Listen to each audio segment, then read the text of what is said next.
इसके मुंह में खून था, शरीर में कोई कपड़ा नहीं था, पैर दोनों राइट एंगल में मिला गया। एक पाँव बेड के इस तरफ, एक पाँव बेड के इस तरफ मिला गया। चश्मे को कूटा गया जिसकी वजह से आंखों से खून निकल गया। ला दबाकर मारा गया। इंडिया के कोलकाता शहर में 9 अगस्त 2024 की सुबह एक ऐसी खबर सामने आती है जो पूरे देश को हिलाकर रख देती है। ये खबर थी एक 31 साल की महिला डॉक्टर की, जो कोलकाता के RG Kar medical college and hospital में अपनी ट्रेनिंग कर रही थी। हॉस्पिटल जैसे सुरक्षित माने जाने वाले जगह पर इस महिला डॉक्टर का मर्डर एंड रेप होना काफी चौंकाने वाला था।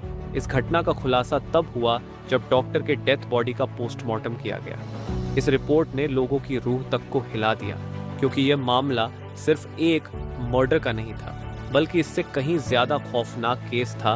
पोस्टमार्टम रिपोर्ट में खुलासा हुआ कि उस डॉक्टर की हत्या गला घोंटकर की गई थी, इतनी ताकत से कि उनका थायराइड कार्टिलेज तक टूट गया था। इस हत्या के पहले डॉक्टर ने अपनी जान बचाने के लिए कोशिश किया था। इसका सबूत उनके शरीर पर मिले कई निशानों से मिला। सबसे डरावना सच तब सामने आया जब डॉक्टर के प्राइवेट पार्ट्स पर घावों के निशान पाए गए। इससे साफ हुआ कि यह सिर्फ मर्डर का मामला नहीं था, बल्कि ये रेप के बाद किया गया एक खौफनाक हत्याकांड था। हॉस्पिटल के परिसर में इतनी बड़ी घटना हो जाती है और किसी को कान खबर तक नहीं होती। क्या उस रात कुछ ऐसा हुआ था जिसे जानकर आप गुस्से से बौखला जाओगे?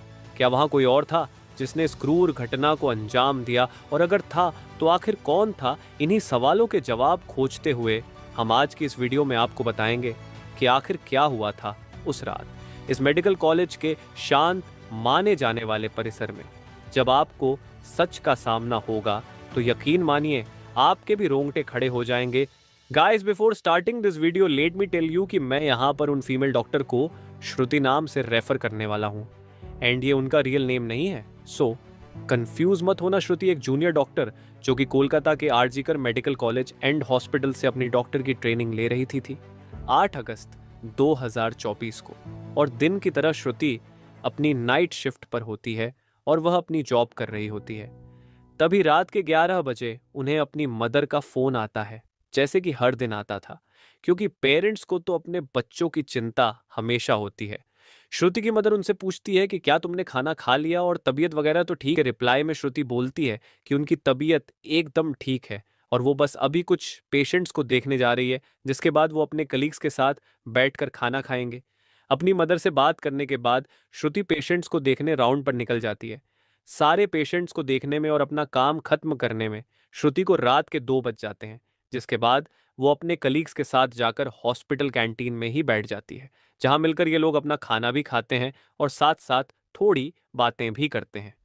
खाना खाते खाते और बात करते हुए रात के 3 बज जाते हैं और इस वक्त श्रुति थोड़ी थकान सी फील कर रही होती है, तो वो अपनी थकान दूर करने के लिए इस हॉस्पिटल के 4th फ्लोर में बने सेमिनार हॉल में जाकर रेस्ट करने लगती है। सुबह के 7:30 बज जाते हैं, पर वो तब भी इस सेमिनार हॉल से बाहर नहीं आती, जो कि काफ़ी ज़्यादा अनयूजुअल था, क्योंकि श्रुति कभी भी आधे 1 घंटे से ज़्यादा का ब्रेक नहीं लेती थी।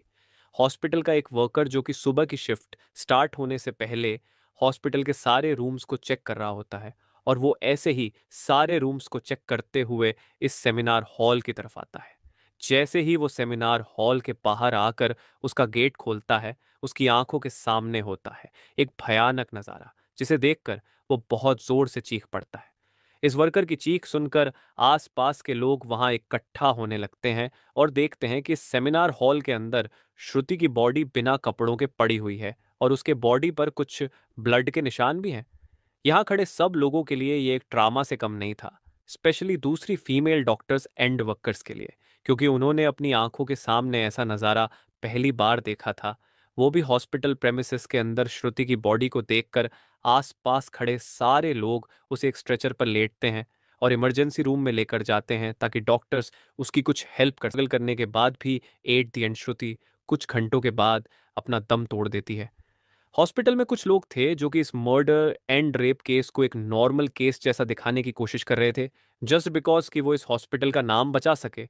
बट जब पोस्टमार्टम रिपोर्ट्स आती हैं तो सब दूध का दूध और पानी का पानी हो जाता है। इन रिपोर्ट से साफ साफ पता चल जाता है कि श्रुति के साथ किसी ने जबरदस्ती गलत हरकत करने की कोशिश करी, और जब वो इस इंसान से अपने आप को बचाने लगी तो उसने उसका गला घूंट दिया। इवन उसे बहुत बुरी तरीके से मारा भी, और फिर उसका रेप भी किया। ये सारे प्रूफ मिलने के बाद ये केस पुलिस को हैंड ओवर कर दिया जाता है। एंड पुलिस वाले इस क्रिमिनल को पकड़ने के लिए लग जाते हैं। सबसे पहले पुलिस उस क्राइम सीन पर ही छानबीन करती है जहां ये सब हुआ था। किस्मत से पुलिस वालों को वहां पर श्रुति के कुछ नेल्स एंड ब्लड सैंपल्स मिलते हैं, और साथ ही एक ब्लूटूथ नेक बैंड। ये केस शायद और भी जल्दी सॉल्व हो जाता अगर उस फ्लोर पर सीसीटीवी कैमरा होते तो, बट बदकिस्मती से इस सेमिनार रूम के अंदर या इसके आसपास कोई सीसीटीवी कैमरा नहीं थे। लेकिन जिस रास्ते से इस फ्लोर पर एंटर करा जाता था वहां पर कुछ सीसीटीवी कैमरा थे। पुलिस वाले इन सीसीटीवी कैमरा में सुबह के 3 बजे से 8 बजे के बीच की रिकॉर्डिंग चेक करते हैं कि इतने टाइम के बीच कितने लोग इस फ्लोर पर आए और गए थे। इन सीसीटीवी फुटेजेस को चेक करने के बाद ये पता चलता है कि टोटल 6 लोग इस फ्लोर पर आए और गए थे। ये पता लगने के बाद पुलिस वाले एक एक करके इन 6 लोगों को पूछताछ के लिए बुलाते हैं कि वो लोग वहां पर उस टाइम क्या कर रहे थे। और इन लोगों को इस बीच यहाँ कुछ भी अजीब दिखा कि नहीं, इन लोगों से पूछताछ के दौरान पुलिस वाले उनके फ़ोन का ब्लूटूथ भी ऑन करके चेक करते हैं कि जो ब्लूटूथ हेडसेट उन्हें मिला था वो इनमें से किसका था। क्योंकि आपको पता होगा ही कि एक बार अगर आप किसी ब्लूटूथ डिवाइस से अपना फ़ोन पेयर करते हो तो अगली बार वो उससे ईजिली कनेक्ट हो जाता है। और फाइनली पुलिस वालों की ये ट्रिक काम भी आती है, क्योंकि ये ब्लूटूथ नेकबैंड इन 6 लोगों में से एक आदमी के फ़ोन से कनेक्ट हो जाता है, जिसका नाम था संजय रॉय, जो कि एक सिविल वॉलंटियर था। सिविल वॉलंटियर वो लोग होते हैं जो कि पुलिस के अंडर काम करते हैं और उनकी हेल्प करते हैं छोटे मोटे कामों को मैनेज करने में। लाइक आपने बहुत सारे फेस्टिवल्स अनऑथराइज्ड पार्किंग या भीड़ भाड़ वाले एरिया में देखा होगा कि कुछ ब्लू कलर की यूनिफॉर्म्स पहनकर ऑफिसर्स खड़े रहते हैं, जिनका काम होता है कि विदाउट एनी रीजन कहीं पर भी ज्यादा क्राउड इकट्ठा ना हो। तो अब पुलिस वालों को अपना पहला कातिल मिल चुका था, जिसके बाद वो संजय रॉय से और गुस्से से पेश आने लगते हैं। बट संजय पुलिस वालों की किसी बात का भी जवाब नहीं दे रहा होता, क्योंकि वो काफी ज्यादा नशे की हालत में था। इस बीच पुलिस वाले संजय का फोन भी चेक करते हैं, जिसमें उन्हें भर भर के पोर्नोग्राफिक कंटेंट मिलता है, जिससे उनका शक यकीन में बदल चुका था कि संजय ही श्रुति के मर्डर का मेन कल्प्रीट है। इसके बाद पुलिस वाले संजय रॉय को और ज्यादा डराने लगते हैं। एंड फाइनली वो डर कर अपना गुनाह कबूल भी कर लेता है कि उसने ही श्रुति को मारा है और उसका रेप किया है। यह पता लगते ही कुछ पुलिस वाले और प्रूफ्स कलेक्ट करने संजय रॉय के घर जाते हैं, जहां पर उन्हें एक शू मिलता है जिसके ऊपर कुछ खून जैसे ही धब्बे थे। तो पुलिस वाले उसका सैंपल कलेक्ट कर लेते हैं।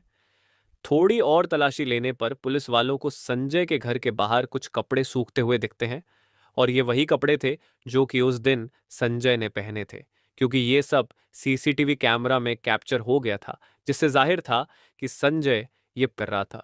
बट जब संजय को पूछताछ के लिए पुलिस स्टेशन में लाया गया था, उस वक्त वो काफी ज्यादा नशे की हालत में था। तो क्या वो ये सब बस इसलिए कर रहा था ताकि उसे कम सजा मिले, जस्ट बिकॉज वो उस वक्त नशे में था?